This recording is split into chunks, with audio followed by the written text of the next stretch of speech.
Hi there, it's me, Stephen Thomas, with reports on housing, coming to you with another housing debrief. Hope everybody had a wonderful 4th of July celebration. We certainly did. Long day from running 5Ks to watching the fireworks, everything in between, and it was exhausting by the time my head hit the pillow. But anyways, this week we're going to dive right into what to expect for the second half of 2024. It's a housing update, and we just want to get right into it, kind of talk about where we've been and where we are going.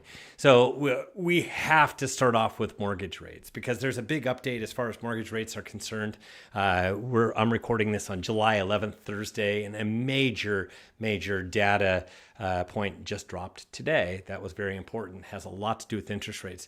We follow every single data point because they are really moving mortgage rates quite a bit because it's trying to articulate which way the Fed is headed, when they're going to be doing rate cuts, that type of thing. So they said they're very data dependent. So are we. And like I said, today was a big day. For the month of July, it has really been a fantastic month for data in lining up for giving the Fed kind of what they want. They want inflation to come down. They want the jobs market, which has been overheated, to cool a bit, and the economy to kind of reach this soft landing that everybody's been talking about. And as far as the numbers are concerned, it definitely is pleading the case that, yes, they should be reducing their really high mortgage rates that they started in 2022. So they've been stuck at 5.5% for the federal funds rate for quite some time now, and they've been trying to find that argument that would allow them to finally come down. And we've been arguing all along that they should be doing this for quite some time, but they really wanted to see it in the data, and the data has really cooperated for the month of July. And you could see that at the start of the month with the June jobs report, which came out first week of Friday. It was actually July 5th that we got the total number of jobs created, which were right around expectations. Expectations were 200. It came in at 206. But the big news was unemployment. Unemployment came in at 4.1%. So unemployment, as you can see from where it was back in 2022 to where it is today, slowly but surely it has been making its way higher and higher, which means that this overheated jobs market is starting to really cool. And as a matter of fact, it's beginning to, there are fears that are out there that this could kind of like snowball, and it could lead to even further unemployment and a really cooling of the economy. And that's why they want to get ahead and start to make those rate cuts in anticipation of trying to alleviate some of the unemployment going up too high and the overall economy cooling too much. And so there you go. You can see what's going on with the jobs report for the month of June.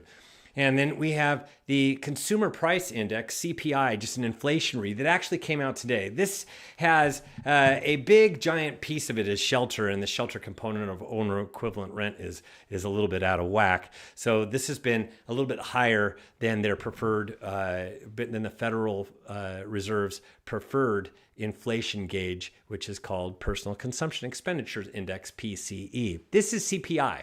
This is just a basket of goods. Everything that you purchase kind of like goes into this basket of goods, and they look to see what's happening with inflation. And they pull out the volatility of food and fuel. And you can see here that what I'm pointing to is the purple line, and that's core. And core is coming down nicely as it's at 3.3%. And you can see I'm actually pointing to those purple dots the last 12 months. And you can see each month, other than the month of March, where it went up higher from February to March, and people were saying inflation's beginning to go out of control. And then we said that people's reactions were actually out of control. It would continue to go down. And it has showed to do just that ever since then. It has been going down. As a matter of fact, today's Consumer Price Index report was lower than what was expected. So for the headline, it being 3%, that was lower than what it was than expectations, and also for core. And they both dropped 0.1%. So that is a year over year, it's looking really good. And on a month to month basis, it's looking good as well. You could see that the Fed Their preferred that I told you, PCE. This came out at the very, very last week. So like it was June 20, I believe it was June 29th or June 28th, whatever that Friday was. Can't remember right now. But it was the last Friday of the month of June, and personal consumption expenditures came out, and it too highlighted the same thing. And remember, it's actually a little bit less than 2.6%, because if you go out decimal points, it's like 2.59, whole bunch of things. It's actually less than 2.6%. So it has been coming down nicely as well. You can see those purple dots. It's making its way to, this is the one where they're tracking, where they want inflation to get down to their 2% target, and this is really what they're talking about. It's the 2% target.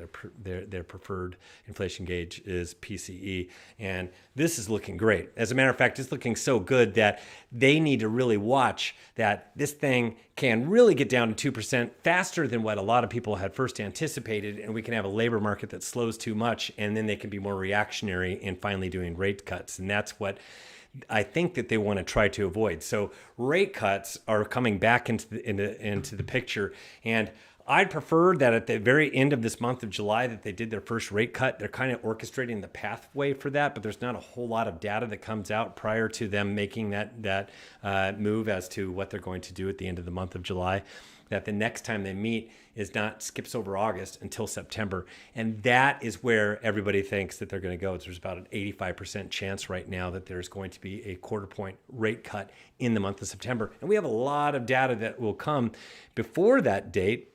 So, and a lot of data that we really feel that it's going to continue to cooperate and plead the story that they need to make this rate cut. Because as far as all these investors sitting on a lot of cash, they can't wait to jump in. They're gonna jump in either with treasury bonds, 10-year treasury bonds, or mortgage-backed securities. There's a lot of mixes out there, but there's this love affair that goes way back between 10-year mortgage, 10-year treasuries and mortgage rates. And this goes back to 1972 when they were even starting to even track it. And so that's why we talk about 10-year treasuries. And this is today. You could actually see this big drop today. And that big drop getting down underneath the 4.25 was a magnificent drop that we hadn't seen. And it brings us all the way back to March levels.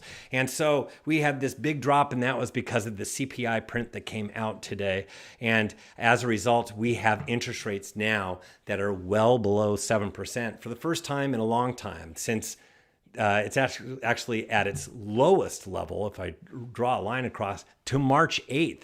And you could see with more prints that would orchestrate the fact that, yeah, you know what, the Fed can go ahead and do it, and they can make the rate cuts. You're going to see that rates will go down to below those March levels and get us back towards the start of the year where we were right above 6.5%, and that's the next move as the numbers continue to cooperate going forward. So this is actually really, really positive news. This is positive news for people that are tied to the real estate industry. This is positive news for buyers that are waiting for interest rates to come down. This is positive news for homeowners that were waiting for rates to come down more so that it won't be as big of a difference between where their prevailing rate is and where the rate of today is. It's still a big gap, but the more that rates continue to go down, the more that it's going to play into the hands of more demand, more buyer activity, more buyers able to finally make pull that trigger and purchase something because affordability improves with rates that fall. So this is actually the first step to really good news. This is a great trend, and we hope that it continues. And this is one that we feel that will continue to go down this path in the coming months.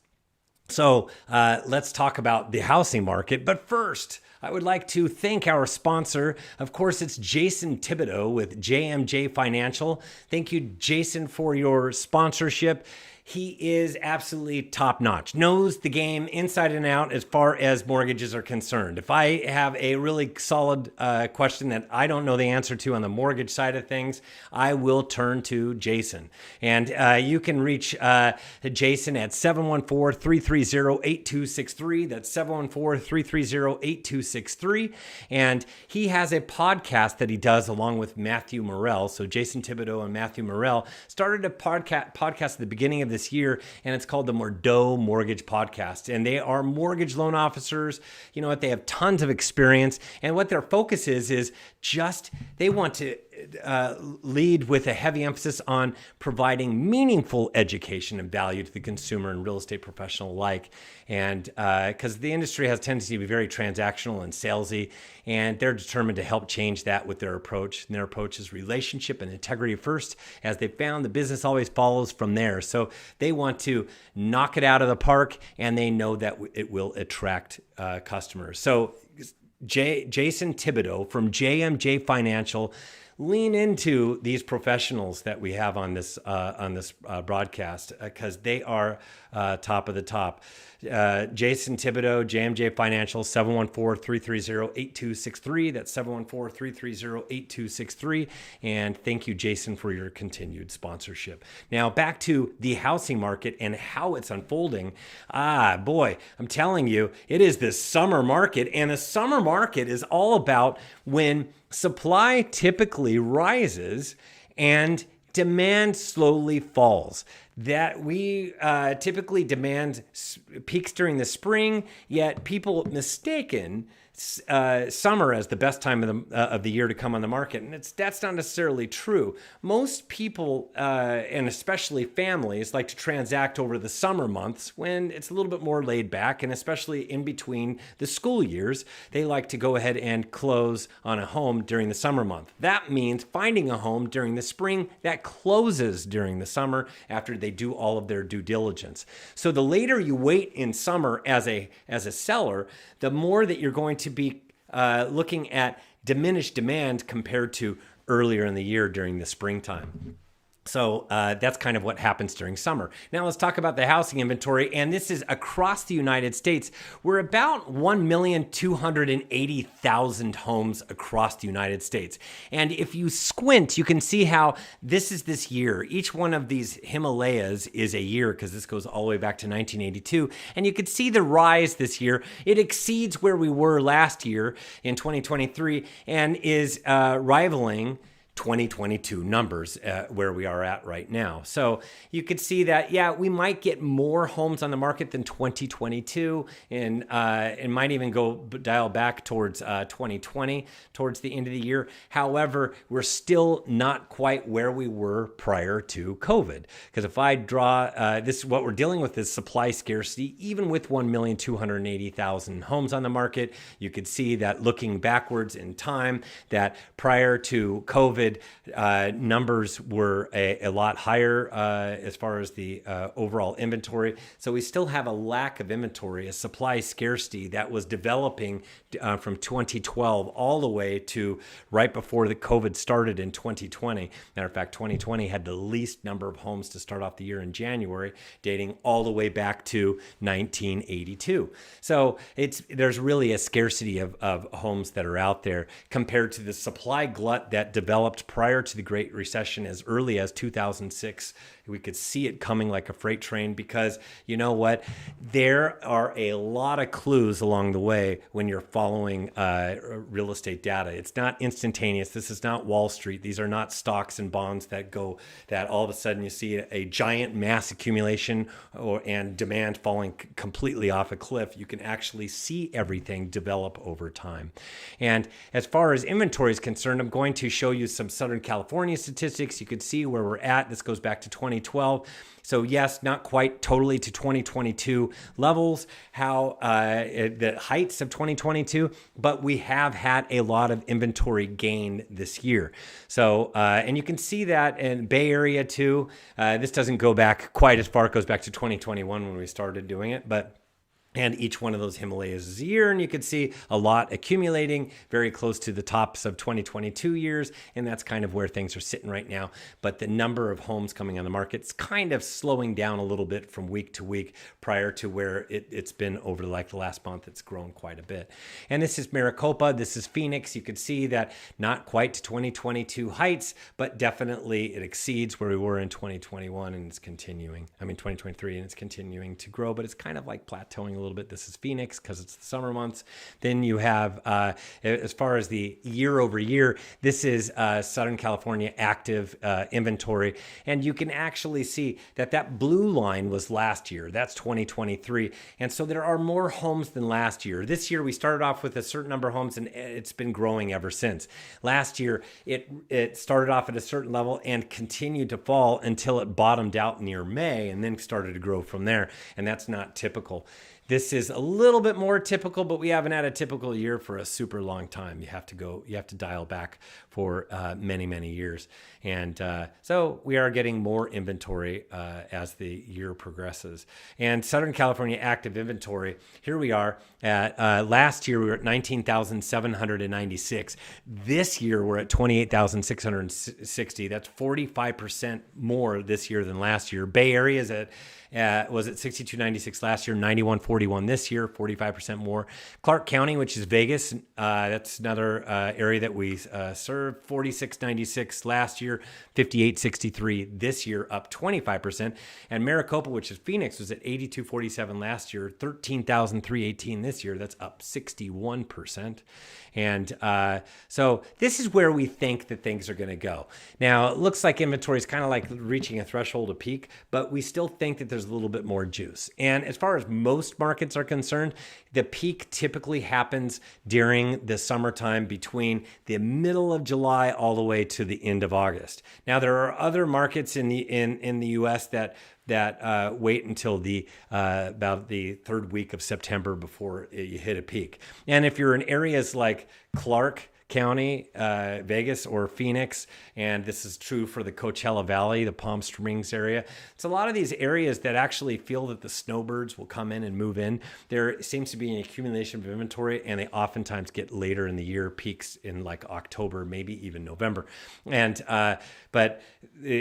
everybody should know that demand peaks during the spring in all of those markets. So this is where we think for most of the United States, what you'll see is inventory is going to rise a little bit more, but as interest rates drop, we're going to get demand that heats up, and you're actually going to see the inventory diminish pretty quick as fewer homes come on the market and demand continues to rise a bit.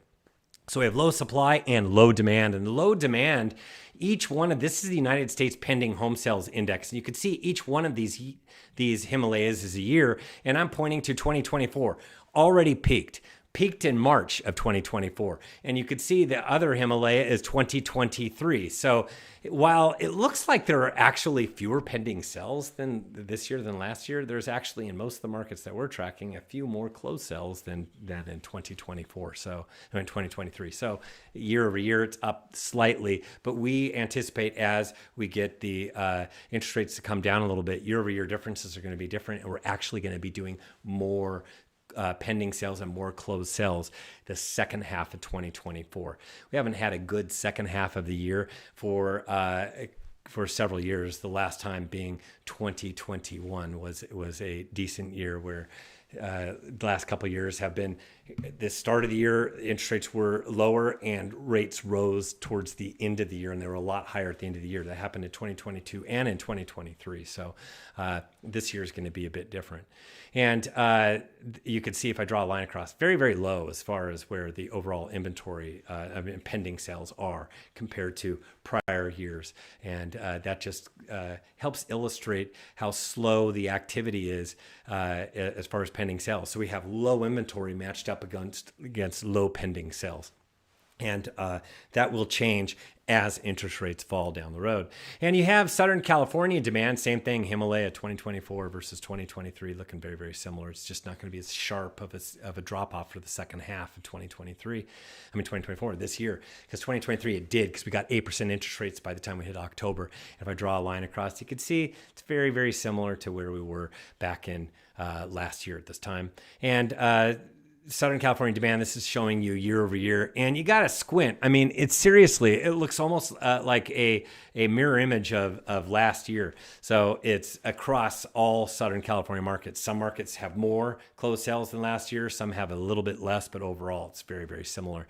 And as far as demand's concerned, our demand is the last 30 days of pending sales activity. And in SoCal, it's up 1%. In Bay Area, it's up 6%. In Vegas, Clark County, it's up 3%.